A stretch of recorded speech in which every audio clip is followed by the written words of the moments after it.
Alright, welcome back to the Supercoach Enough channel. In this video we're going to look at Team List Tuesday for round 22 of the 2025 NRL season.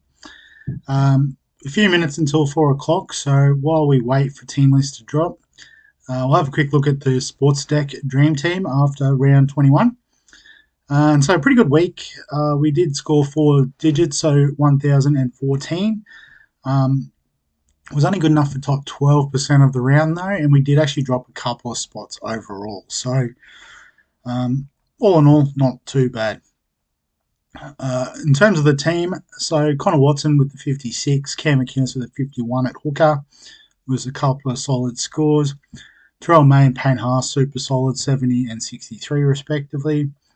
Isaiah Yeo was good with 76, alongside Hudson Young with the 70.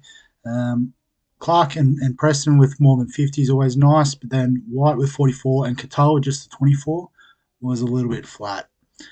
Unfortunately, the captaincy didn't quite work out, so it probably cost us a few points. Cleary scoring at 88, Nico Hines just the 43, and Purdue on the bench there with a 39.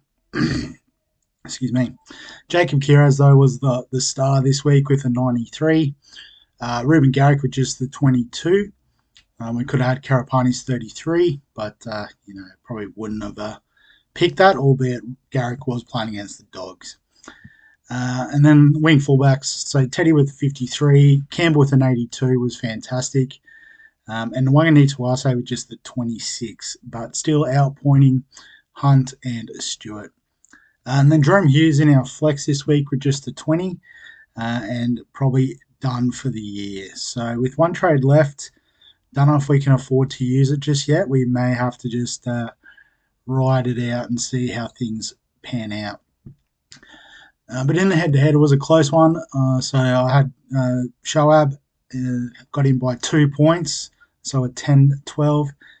He also went Nico Hines as captain as well. So, I mean, if one of us went a different way, it would have been a much different result. But Harry Grant was good with an 89. Lomax with a 63, Dylan Edwards with a 73 was good. So, I was tossing up between him and a couple others. Went Campbell. In the end, I think that was a good decision. Straub also had Campbell as well, so that was really nice to match that score.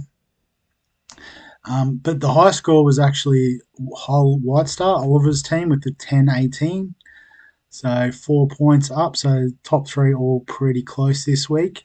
And he did captain Cleary, so that was the difference maker there. Had Kiraz as well. A couple of lower scores there, the likes of a Karapani in there. Ruben Garrick scored in there with Jerome Hughes dropping out. So, I guess the captaincy was the right call there. No, not ranking, sorry. In terms of other players that went well this week, Tommy Dearden was massive with a 130. So he could be a really handy point of difference for Jerome Hughes at only 3% ownership. If you do have the trades up your sleeve, obviously Harry Grant went well. Timoko and Cherry, although Cherry only available at wing fullback instead of the centres. So make of that what you will. Lindsay Smith in the front row was good with an 82. Reynolds and Burton were both good in the halves. Connor Tracy was good, but unfortunately is going to be out possibly for the rest of the regular season. Might be back for finals with some sort of abdominal hematoma. Pretty scary sounding, but from all reports, he's doing well. Sam Hughes with 2 tries. Jacob King should feature up here somewhere too. Might have gone past him already. I know, 61. So, excuse me. Those were the top scorers. In terms of break-evens, probably not too much. Vailea, bottom dollar cheapie on the bubble this week. Playing out in the centres there for the Sharks. Ryan Gray looked pretty good playing the starting hooker role. Not too sure how long Mamazelis was out for, but we might find out very shortly. Renakama should come back in. With Connor Tracy out, sounds like Kiraz may move the fullback. So Renakama on the bubble could be a good, useful bottom dollar option. After that, don't know if there's anything too noteworthy. Lockie Galvin with a negative break even, if you like him, as a bit of a cut price replacement for Jerome Hughes for the run home. After that, Dylan Edwards still with a negative break even, so it is expensive, but probably a wing fullback keeper to finish the season. Just quickly in terms of my team, as I said, with one trade left, I'm going to try and hold on to Jerome Hughes. So we're just going to take advantage of the flex, push Herbie back there. We do get Isaiah Katoa back this week, so do have to make a bit of a decision around the forwards who to drop, because we'll probably play all of these guys. Potentially Nico Hines, not in the best of form, but at home to the Cowboys. Sunday Arvo, I think he'll be okay. So if we have a look at the options, so McInnes offers that solid sort of base. Also, probably Nafai White in a similar boat. Although up against Manly, they don't Manly packs, yeah, not the worst. Eli Katoa, I guess we'll play for upside, so I think we keep these sorts of guys. So I'm thinking Nafahu White may be the odd one out here. It's definitely between him or McInnes. I have a bit more of a think. Probably, maybe Nafahu White would be the way we lean. But vice captain, pretty similar to my super coach chat yesterday. If you haven't checked that out, probably go Herbie VC into Nathan Cleary against the Titans. We do like that matchup.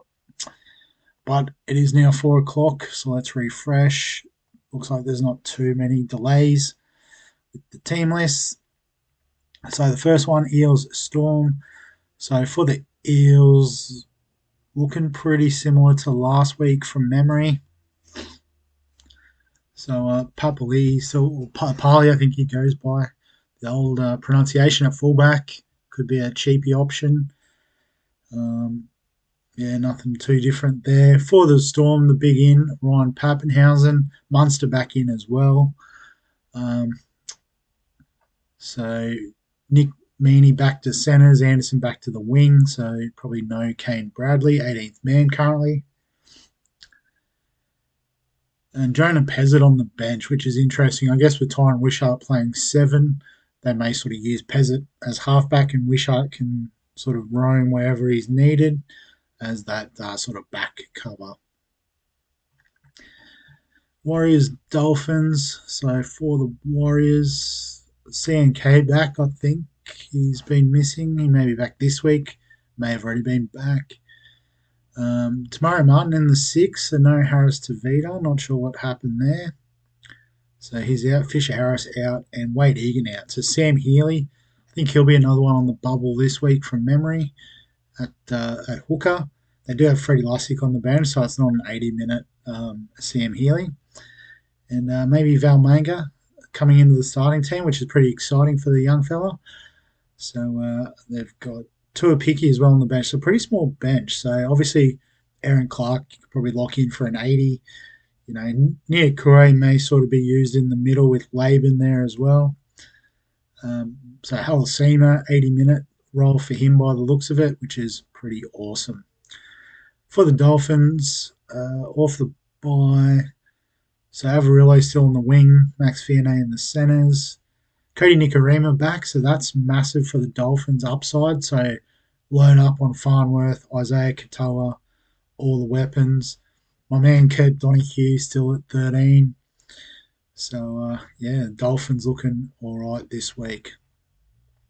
Broncos, Rabbitohs. So for the Broncos, no massive change there in the back line. I guess maybe Cobbo in for Arthurs. Is that a change potentially? Yeah, Arthur's in the reserve, so given a spell. Ben Hunt in the 9, Billy Walters on the bench. Yeah, Willison named to start again, so I think that's very similar to last week, other than Cobbo.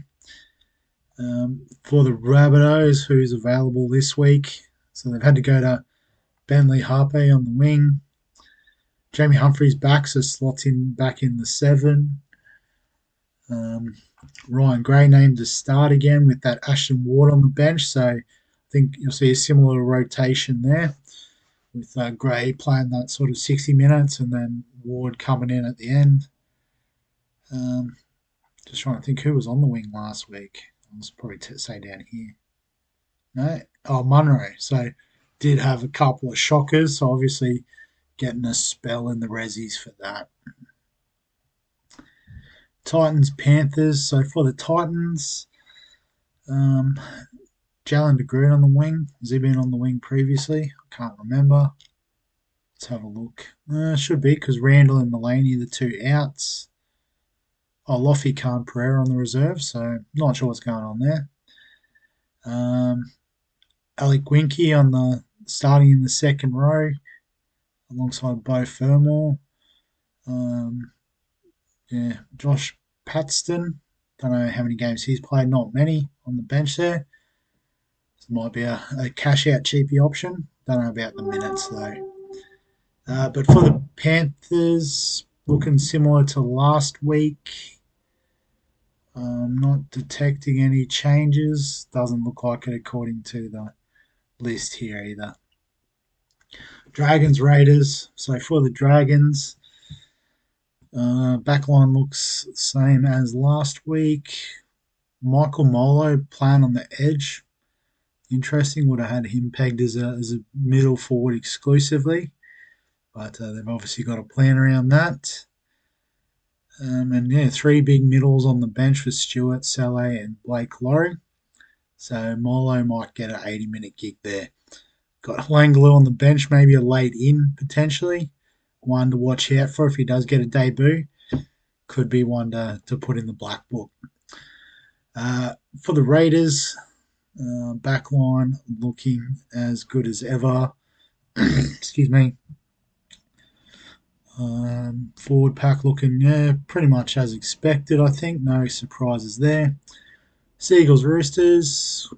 Seagulls, same as last week. I think, Jez Tavanga did start in the 9 from memory. So that all looks the same. Maybe Tommy Talau on the bench is a bit different. So, yeah, with Olakau'atu out, so Waddell slots back into the 11.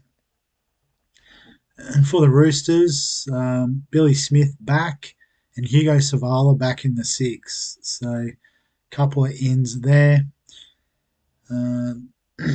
Siwa Wong named on the edge with Egan Butcher in the 13 this week. So, who was on the edge last week? I can't remember. Maybe, no, Victor Radley, no. Oh, Fiketti maybe, just moving back to the bench. So, a couple of maybe tactical changes there for the Roosters. Tigers Bulldogs on Sunday. So for the Tigers, I think Taylor May on the bubble this week, but didn't have a good second game compared to his first game. So, do with that what you will. Forward pack looks very similar. Maybe Seyfarth back. No, not listed as an in, so that's fine. 4 forwards on the bench, so probably big minutes for Appy, but that's fine. And for the Bulldogs, as anticipated, Jacob Kira is named at fullback. Rinakama comes in on the wing. Bronson Cherry backing up, despite the chat of maybe a broken nose from that boot to the face. Forward pack, same as last week. And the bench very much the same as well. But interestingly, Mitchell Woods named in the 19 jersey. So, and Toby Sexton there as well. So I can't foreshadow him replacing Burton or Galvin. But maybe they give him the 18th man jersey as a bit of experience, or I guess sort of, giving him that reward for his form. And then the Sharks Cowboys, final game of the round. So for the Sharks, Sifa Talakai back, so we're not getting that cheapie whose name escapes me. He doesn't even look like he's on the extended reserve with Hiroti back there as well. What was his name? Vialea? Maybe Vialea? Got no idea. Apologies. But yeah, pretty standard from the Sharks. Forward packs, much the same. Maybe Britt Nicker back in. I think Billy Burns started last week. And yeah, Daniel Atkinson on the bench as well. So big minutes for Cam McInnes and Fanua Blake with Atkinson and Burns probably more of an edge player. Could play through the middle, but probably not a lot of minutes there. And for the Cowboys, so the back line looks the same as last week from memory. I think, yeah, or maybe Jake Clifford back. Was it Tom Duffy there last week? I can't remember. Yeah, must have been because he's out. Forward packs looking all right, but Marley Bittingani on the bench. Pretty sure he'd be on debut because I have not seen that name before. There you go, Tanzanian born, so that'll be very interesting to see him go around. I guess replacing Carl Orton suggests maybe he's a bit of edge hooker cover potentially. Not that they need to spell Robson, but maybe that utility type role. So not the biggest sort of team news. Obviously, I think Jacob Kira as a fullback is going to be very interesting. Just maybe more opportunities to bob up for offloads, tackle breaks, all that good gear. Has done it before for Lebanon, so not completely out of position. I'm a big fan of that. But other than that, no major surprises. Maybe if you got a Billy Smith, his back. Zavala I've got in Supercoach. Currently, I'm probably going to trade him out regardless, but could potentially play him if you need to. Yeah, lots of teams just getting into the run for finals, so pretty consistent. Selwyn Cobbo, maybe. Interesting. Cody Nikorima is probably a good big one back for the Dolphins, so might pump up their chances. Ryan Pappenhausen, for those that held, is back. So they're probably the headlines. I guess that's why he's there, alongside Nicola Buller and Seb Chris. So we'll wrap the video up there. As always, if you've got any questions, comments, thoughts, feel free to add them below this video. Give us a like if you enjoy the team list content or even the sports deck stuff. Subscribe for all the fantasy sports content on the channel. And other than that, we'll catch you in the next one.